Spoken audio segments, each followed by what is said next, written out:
Пайғамбарымыз саллаллаху алейхи ва саллям Анас ибн Маликтен риуаят қылынады. Пайғамбарымыз саллаллаху алейхи ва саллям айтады: Аллах тағала тозақтан құтқарған адамдарға көргілерің келе ме дейді.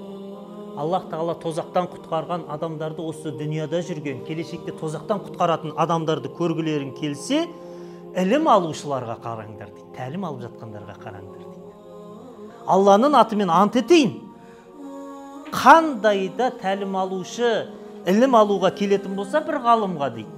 Сол кезінде катабаллаху лаху бикулли харфин ва бикулли қадамин ибадат сана дейді. Қасам ішіп айтып жатыр да пайғамбарымыз. Валлахи деген сияқты. Аллахқа қасам ішейін. Ілім алуға, ғалымға ниет қылып келетін болса, әрбір қадамына дейді, Аллах тағала әрбір қадамына, сосын үйренген әрбір әрпіне дейді. Әрбір әрпіне және келген кеткен әрбір қадамына бір жылдық құлшылықтың сауабын жаза береді дейді. Әрбір қадамға бір жылдық құлшылықтың сауабы жазылады. Әрбір әріп. Негізі бір әріп қана үйреніп кетпейсің ғой. Бәленбай нәрсе үйренесің көп деген. Әрбір әріпке бір жылдық құлшылықтың сауабы жазылып жатыр дейді. Ұстаздан осы жерден сұрадық, осы автор, осы шейхтан. Автобуспен келеміз, аттамаймыз. Дөңгелек айналып жатқанда бір қадам айналса болды, бір қадам бір жылдық не жазыла береді деп.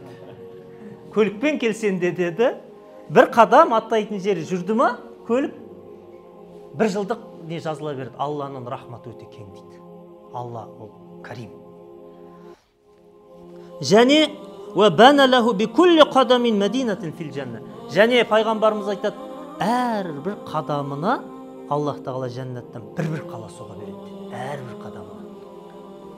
Әрбір қадамына бір қаладан тұрғыза береді. Және ол ілім іздеп келіп жатқан адамға жердің бетін басып жүреді, ал астындағы жер болса болған истиғфар айтып тұрады дейді. Басып жатқан жерінен өзі, я Раббым, мынау ілім алушыға күнәсін кешірші. Я Раббым, мынаның күнәсін кешірші деп, аяқ басқан жердегі, басқан жеріміздің өзіне қылады дейді, истиғфар айтып тұрады дейді.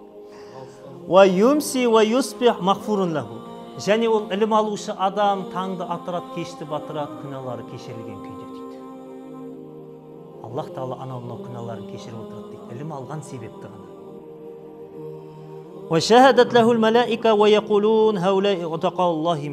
Және періштелер оларға куәлік етіп тұрады. Ілім алып барып жатқан, кеп жатқан адамдарға періштелер куәлік етіп тұрады дейді. Міне, Алланың тозақ отынан құтқарған адамдар осы деп куәлік етіп тұрады дейді.